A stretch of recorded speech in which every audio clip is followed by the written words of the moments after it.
وأحسن منك لم تر قط عيني وأجمل منك لم تلد النساء خلقت مبرأ من كل عيب خلقت مبرأ من كل عيب كأنك قد خلقت كما تشاء كتاب أنزلناه إليك مبارك ليدبروا آياته وليتذكر أولو الألباب۔ یہ کتاب برکت والی ہے جسے ہم نے آپ کی طرف نازل فرمایا ہے تاکہ دانش مند لوگ اس کی آیتوں میں غور و فکر کریں اور نصیحت حاصل کریں۔ اللہم صلی علی سیدنا محمد وعلی آل سیدنا محمد بعدد کل ذرۃ مئۃ الف الف مرۃ۔ سامعین و ناظرین کرام، السلام علیکم ورحمۃ اللہ وبرکاتہ۔ سامعین کرام، سورہ نجم آیت نمبر 43۔ آج کا موضوع ہماری زندگی خوشی سے بھر دینے والی ذات کون سی ہے۔ اس کے ساتھ آج کے سبق کا آغاز کرتے ہیں۔ سب سے پہلے گزشتہ سبق کا اعادہ ہوگا۔ أَلَّا تَزِرُ وَازِرَةٌ وِزْرَ أُخْرَى، کہ کوئی بوجھ اٹھانے والا کسی دوسرے کے گناہوں کا بوجھ نہیں اٹھائے گا۔ وَأَن لَّيْسَ لِلْإِنسَانِ إِلَّا مَا سَعَىٰ، اور یہ کہ انسان کو عدل میں وہی کچھ ملے گا جس کی اس نے کوشش کی ہوگی، رہا فضل اس پر کسی کا حق نہیں، وہ محض اللہ کی عطا و رضا ہے، جس پر جتنا چاہے کر دے۔ وَأَنَّ سَعْيَهُ سَوْفَ يُرَىٰ، اور یہ کہ اس کی ہر کوشش ان قریب دکھا دی جائے گی، یعنی ظاہر کر دی جائے گی۔ ثُمَّ يُجْزَاهُ الْجَزَاءَ الْأَوْفَىٰ، پھر اسے اس کی ہر کوشش کا پورا پورا بدلہ دیا جائے گا۔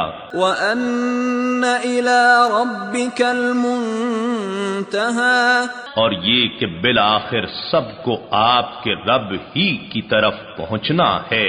سامعین اکرام، سورہ نجم آیت نمبر 43، لفظی ترجمہ وَأَنَّهُ هُوَ أَضْحَكَ وَأَبْكَىٰ، اور یہ کہ وہی ہنساتا ہے اور رلاتا ہے۔ وَأَنَّهُ هُوَ أَمَاتَ وَأَحْيَا، اور وہی مارتا ہے اور زندہ کرتا ہے، وہی موت دیتا ہے اور زندگی دیتا ہے۔ وَأَنَّهُ خَلَقَ الزَّوْجَيْنِ الذَّكَرَ وَالْأُنثَىٰ، اور بے شک وہی اسی نے پیدا کیا ہے جوڑا نر اور مادہ کا۔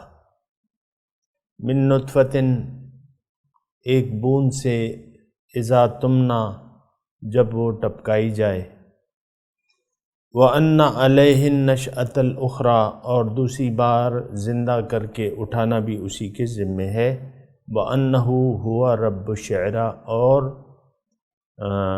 نہیں، وَأَنَّهُ هُوَ أَغْنَىٰ وَأَقْنَىٰ، اور وہی غنی کرتا ہے اور وہ بے نیاز بھی کرتا ہے، اور وہی شعراء کا رب ہے۔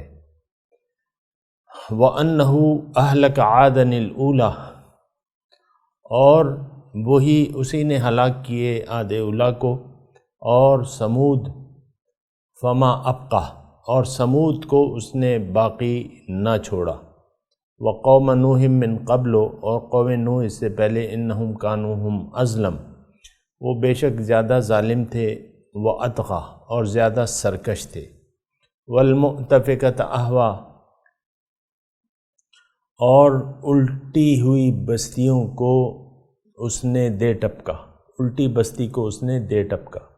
وَغَشَّاهَا مَا غَشَّا، پر اس پر وہ تباہی چھا گئی جو چھا گئی۔ فَبِأَيِّ آلَاءِ رَبِّكَ تَتَمَارَىٰ۔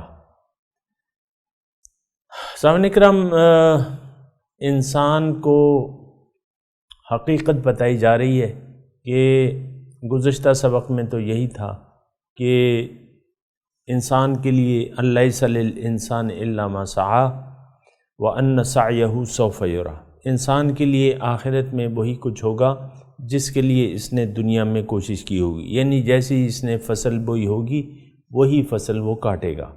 یہ نہیں ہو سکتا کہ ایک انسان نے برائی کی فصل لگائی اور اس کو وہاں اچھا بدلہ ملے، یا کسی نے یہاں پہ اچھی فصل لگائی اور وہاں اس کو اس کا اجر نہ ملے یا برا بدلہ ملے، ایسا نہیں ہو سکتا۔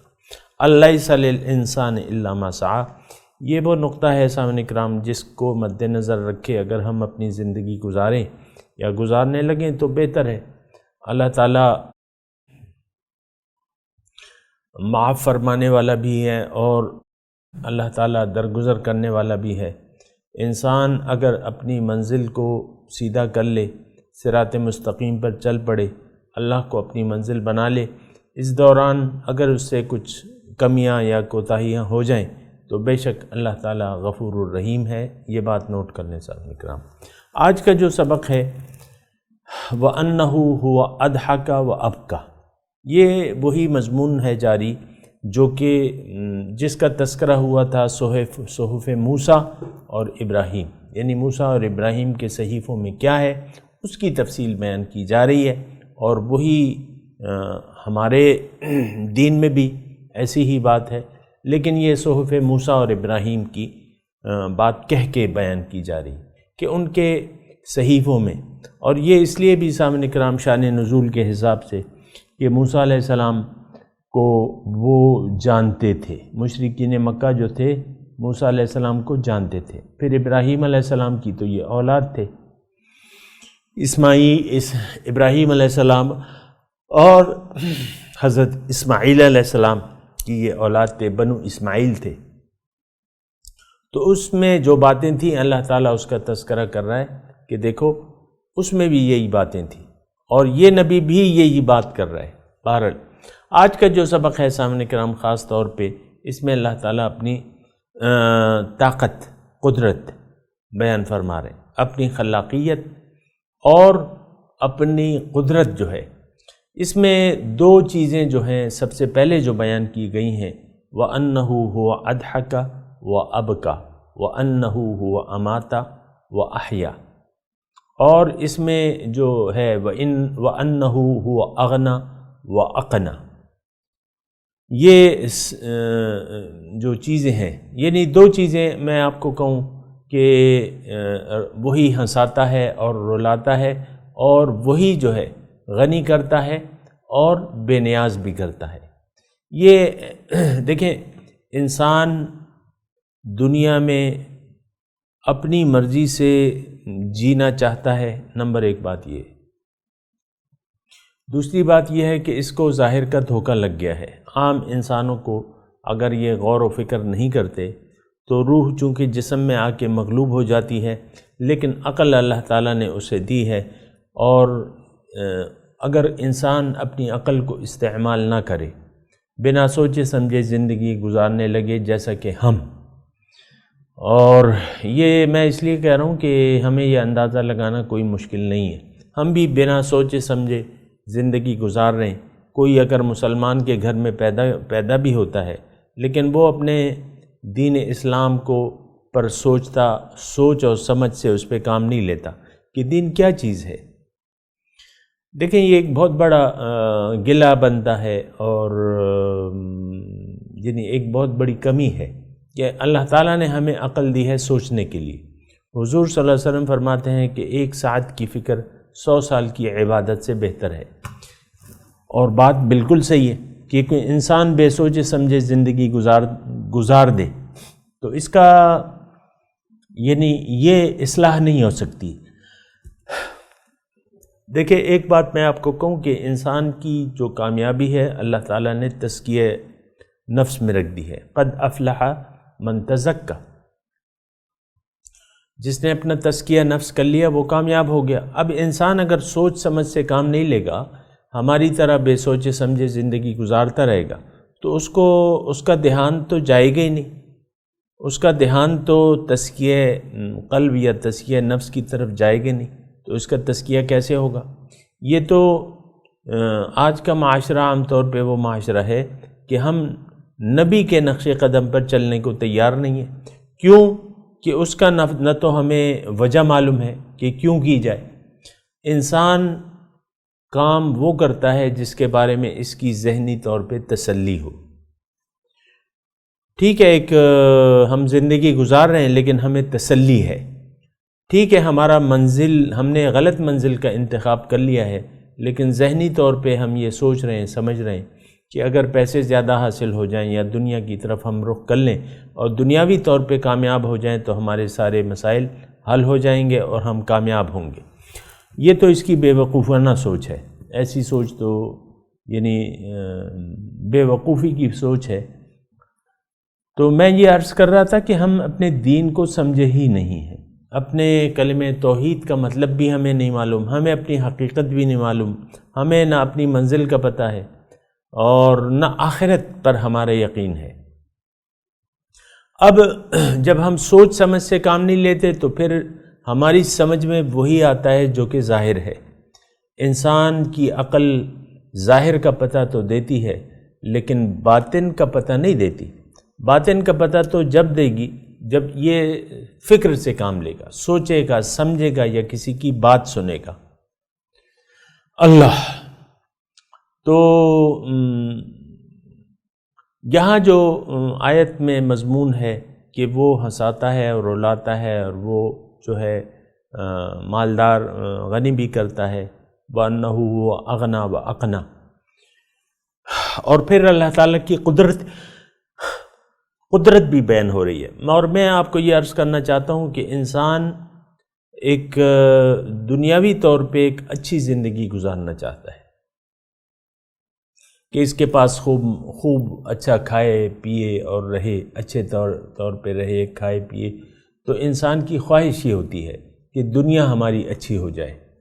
آخرت تو اس کے وہم گمان سے بالا ہے، نہ کسی کی یہ بات سننے پہ تیار ہے، نہ عقل سے کام لینے پر تیار ہے، تو آخرت کو ذکر ہی چھوڑ دیں۔ جیسا کہ آج ہم نے اجتماعی طور پہ فکر آخرت کو چھوڑ دیا ہے۔ آپ دیکھیں اجتماعی طور پہ بھی اور انفرادی طور پہ بھی، یہ آج کل یعنی یہ ایک بہت بڑا سانحہ ہے جس سے ہم دوچار ہیں۔ انفرادی طور پہ بھی ہم فکر آخرت سے عاری ہیں، ہمیں کوئی فکر آخرت نہیں ہے۔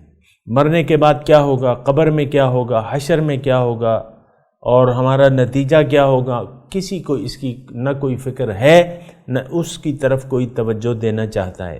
دیکھیں گے جو ہوگا دیکھا جائے گا، عام طور پہ یہ ایک تصور ہے۔ پھر یہ ہے کہ ایک میٹھی گولیاں جو ہمیں یعنی دے کے سلا دیا جاتا ہے علماء کرام کی طرف سے کہ تم نے تو کلمہ پڑھ لیا ہے، بس اب سو جاؤ، مطلب اب جو مرضی آئے کرو، بس تمہارا ٹھکانہ جنت ہے۔ دو چار اگر کچھ غوطے تم نے مار لیے دوزخ میں تو مار لو گے، اور پھر آخر کار تم، ایسی بات نہیں ہے سامنے کرام۔ حقیقت یہ نہیں ہے جو کچھ ہمیں بتایا جا رہا ہے۔ حقیقت یہ ہے کہ اصل چیز توحید اور شرک ہے، یعنی ہماری کامیابی کی ضمانت جو ہے توحید ہے۔ اگر شرک کی دلدل میں ہم پھنس گئے اور پھنس چکے ہیں، کیونکہ ہر شخص نے اپنے نفسانی خواہشات کو اپنا معبود بنا لیا ہے، تو یہ ایک بہت بڑی خرابی ہے جس سے ہم دوچار ہیں۔ تو شرک کی دلدل میں اگر ہم پھنس گئے تو لاکھ کلمہ اپنے زبان سے پڑھتا رہے، لیکن مشرک کو اللہ تعالیٰ بخشے گا نہیں۔ اس کی میں نے وضاحت کی بھی ہے، لیکن آج کے مضمون کی طرف میں آتا ہوں۔ وَأَنَّهُ هُوَ أَضْحَكَ وَأَبْكَى، وہ ذات جو ہے وہ آپ کو راحت بھی دے سکتی ہے اور تنگی سے بھی دوچار کر سکتی ہے۔ یہ بہت بنیادی بات ہے جو اللہ تعالیٰ فرما رہے ہیں، اور ایک لطیف پیرائے میں یہ بات بیان ہو رہی ہے کہ تم نے رونا چاہتے ہو، اگر تم نے ہنسنا ہے تو وہ بھی میری طاقت میں ہے، اگر تم نے خوش رہنا ہے تو وہ بھی میری طرف سے تمہیں ملے گا۔ خوشی کا راز میں تمہیں بتاؤں گا، اور اس طریقے کو اگر تم نے اپنا لیا تو تم خوش رہو گے۔ سبحان اللہ۔ اب دیکھیں تھوڑی سی اس پہ بات کرتے ہیں، اضحکہ پہ بات کرتے ہیں۔ انسان خوش ہوتا ہے تو یعنی یہ ہنسنے کا مطلب خوشی ہے سامنے کرام۔ ظاہر ہے کہ انسان خوشی کے وقت ہنستا ہے اور غم کے وقت روتا ہے۔ یہاں اس آیت نمبر 43 میں دو باتیں کھول کے بیان فرما رہے ہیں اللہ تعالیٰ، لیکن تھوڑا سا دیکھیں قرآن میں تدبر انتہائی ضروری ہے، یہ بات میں آپ کو بتا دوں۔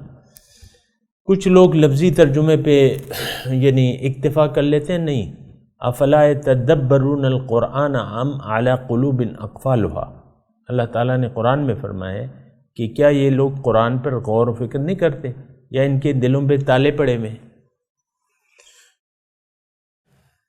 کہ یعنی قرآن میں تدبر کرنا چاہیے، سوچنا چاہیے کہ اس کا مطلب کیا ہے، اس سے کیا نتیجہ ہم کیا نتائج اخذ کر سکتے ہیں، اس میں کیا نصیحت ہے ہمارے لیے۔ اب یہ ایک آیت ہے، اس میں ایک بہت بڑا مضمون ہے، اور وہ میں آپ کو بیان کر رہا ہوں اللہ تعالیٰ کی توفیق سے کہ دیکھیں انسان بنیادی طور پہ خوشی چاہتا ہے، اچھے کھانے کا ہے، اس سے اس کی طبیعت خوش ہو جاتی ہے، اچھا جو رہنے کی جگہ ہے وہ اچھی ہو، اس میں بھی یہ خوشی محسوس کرتا ہے، ایک باغیچہ ہو، ایک چمن ہو اس کے گھر میں، کمرے کھلے ہوں، چوڑے ہوں، پھر انسان کے پاس دولت ہو، مالی طور پہ کوئی پریشانی نہ ہو، تو یہ کہتا ہے میں خوش رہوں گا، یہ سوچتا ایسا ہے۔ تو بہرحال یہ ساری ان خوشیوں کے لیے یہ اپنی آخرت کو داؤ پہ لگا دیتا ہے۔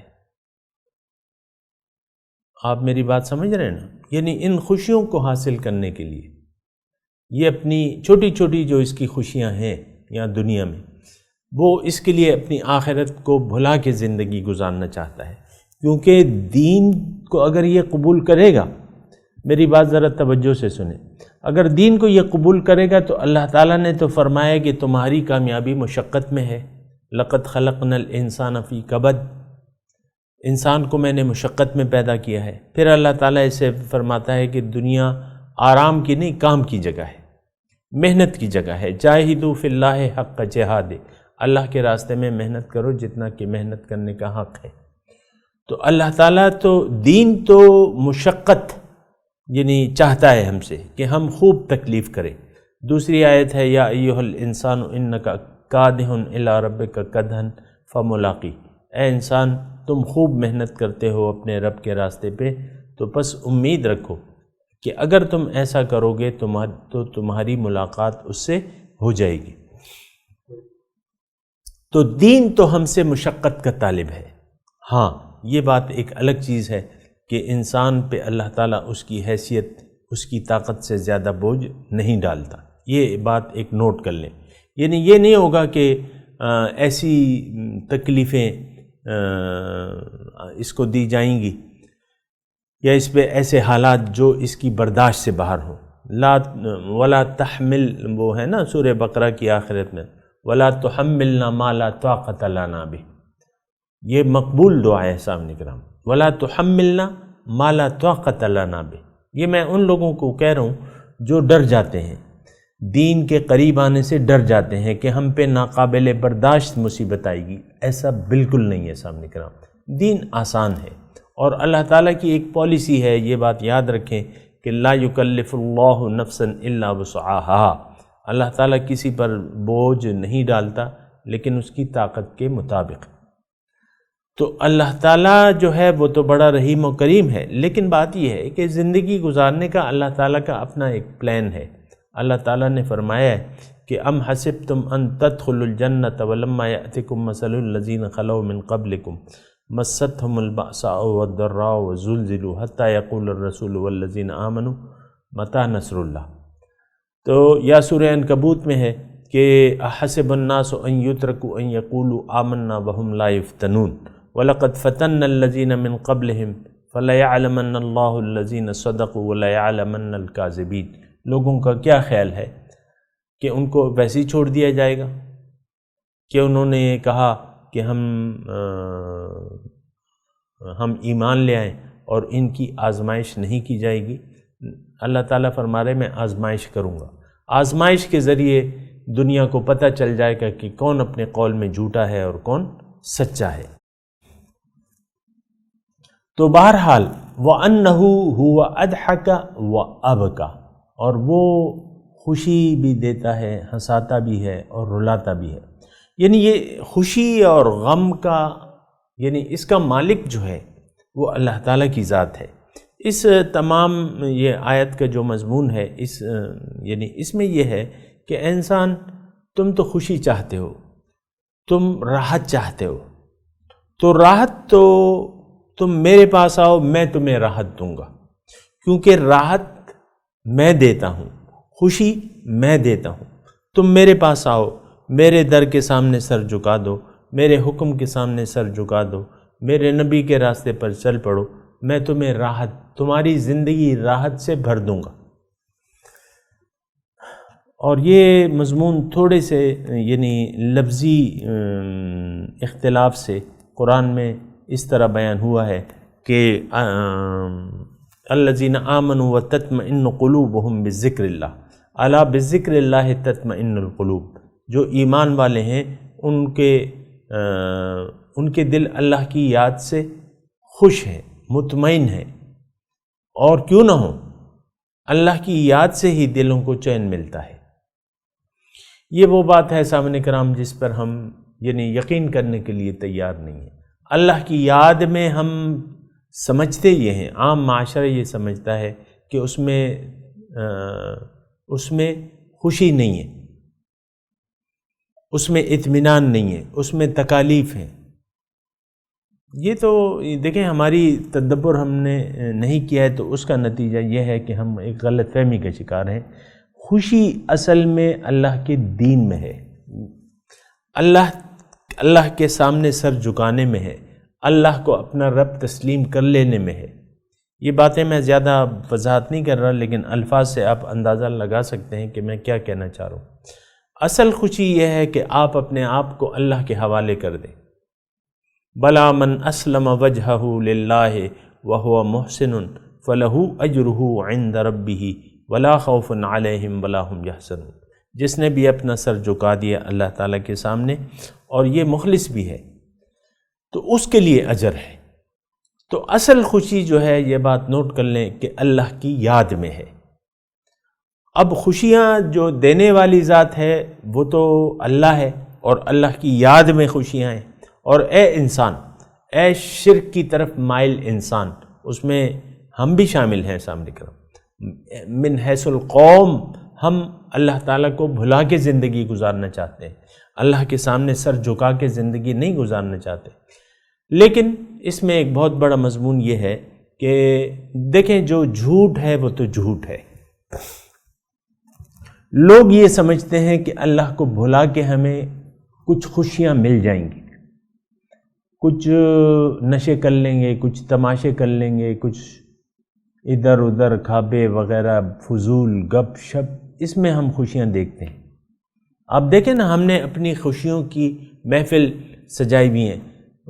میرے اپنے تجربے میں ہے کہ ایسی محفلیں ہیں، میں اس کا شاہد ہوں، کہ لوگ یعنی چند ساتھی مل بیٹھ کے وہاں گپ شپ لگاتے ہیں. اب گپ شپ کیا ہے؟ کسی کی برائی بیان کریں گے، کسی کے پیچھے کسی کے ہنسی اڑائیں گے، مذاق اڑائیں گے، اور پھر کچھ لطیفے سنائیں گے. یہ لطیفوں کا بھی میں ذاتی طور پہ شاہد ہوں کہ لطائف بیان کیے جاتے ہیں. ایک ساتھی لطیفہ بیان کرتا ہے، پھر دوسرے سے متعلق تم کوئی لطیفہ. اور یہ جب ہم چھوٹے تھے نا تو بچوں کے رسالے وغیرہ ظاہر ہے کہ پڑھتے تھے. ہدایت اللہ تعالیٰ نے یعنی اس وقت تو یعنی ناسمجھی کی عمر تھی، تو ہر رسالے میں، ہر اخبار کے بچوں کی کالم میں مسکرائیے کا وہ تھا، لطیفوں کا کالم ہوتا تھا. اس کا باقاعدہ ایک پیج یا 2 پیج. آج بھی آپ دیکھ لیں، میں تو اب زیادہ مطالعہ ایسا نہیں کرتا، لیکن آج بھی دیکھیں لطیفے آپ کو نیٹ پہ بھی مل جاتے ہیں. اور وہ لطیفے کیا ہوتے ہیں؟ سب جھوٹ ہوتا ہے. اور یہ جھوٹ حضور صلی اللہ علیہ وسلم نے ہمیں خبردار کیا ہے کہ جو یہ چاہتا ہے کہ جھوٹ کے ذریعے دوسروں کو ہنسائے وہ اپنا ٹھکانہ جہنم میں بنا لے۔ تو تمام لطائف ہی جھوٹے ہوتے ہیں سامنے کے نام، اکثر یہی ہوتا ہے کہ گھڑ لیے جاتے ہیں، باتیں گھڑ لی جاتی ہیں، اور پھر جو ہے وہ اور بہت سے ایسے فنکار ہوتے ہیں جو جھوٹ کی بنیاد پہ لوگوں کو ہنساتے ہیں۔ میں اس کی تفصیل میں نہیں جاتا، آپ کو معلوم ہے سامنے کیا، یعنی مزاح، کامیڈی، ایسے ایکٹر ہیں آپ کے بڑے بڑے جو ہے یعنی تھیٹر میں کامیڈی ڈرامہ۔ تو کامیڈی کیا ہوتی ہے؟ آپ جھوٹ بول کے جو ہے مذاق، کسی کا مذاق اڑا کے جھوٹ کر کے آپ لوگوں کو ہنساتے ہیں، یہ مناسب نہیں ہے۔ بہرحال میں اپنے مضمون کی طرف آتا ہوں، وَأَنَّهُ هُوَ أَضْحَكَ وَأَبْكَى، اور وہ ہستی جو ہے وہ ہنساتی ہے، وہ خوشی دیتی ہے اور وہی غم دیتی ہے، وہ رلاتی ہے۔ تو بہرحال یہ سارا مضمون ہے سامنے کرام آپ کے سامنے ہے، اور یہ بنیادی اس کی یعنی جو یہ مضمون بیان ہو رہا ہے اس میں اللہ تعالیٰ اپنی قدرت بیان فرما رہا ہے کہ میرے پاس کیا کیا ہے۔ رولانا میرا کام ہے اور ہنسانا بھی میرا کام ہے، مجھ سے مانگو۔ تم اگر غم سے بچنا چاہتے ہو اور خوش رہنا چاہتے ہو تو میرے پاس اس کا نسخہ موجود ہے، اور وہ نسخہ وہی نسخہ ہے کہ تم کہہ دو کہ لا الہ الا اللہ محمد الرسول اللہ۔ اللہ تعالیٰ کو اپنی منزل تسلیم کر لو، آخرت کو اپنی ترجیح بنا لو دنیا میں رہنے کی، اور اللہ کی یاد میں زندگی بسر کرو، تو تمہیں میں تمہاری زندگی میں خوشیوں سے بھر دوں گا۔ سبحان اللہ۔ یہ بات میں اپنے الفاظ سے نہیں کہہ رہا، ٹھیک ہے میں سلیس اردو میں کہہ رہا ہوں، لیکن باتیں اللہ تعالیٰ کی ہیں۔ اللہ تعالیٰ ہم سب کو سمجھ کی توفیق عطا فرمائے۔ اب میں تلاوت کرتا ہوں اور میرے ساتھ دہرائیے، اعوذ باللہ من الشیطان الرجیم، بسم اللہ الرحمن الرحیم، وَأَنَّهُ هُوَ أَضْحَكَ وَأَبْكَى، اور یہ کہ وہی ہنساتا ہے اور وہی رلاتا ہے۔ اب ان آیت کا ترجمہ، وَأَنَّهُ هُوَ أَضْحَكَ وَأَبْكَى، and that it is he who causes laughter and weeping. اس کے ساتھ ہی آج کے درس کا وقت اختتام کو پہنچا۔ انشاءاللہ اگلے درس میں ملاقات ہوگی۔ وآخر دعوانا ان الحمد للہ رب العالمین، والسلام علیکم ورحمۃ اللہ وبرکاتہ۔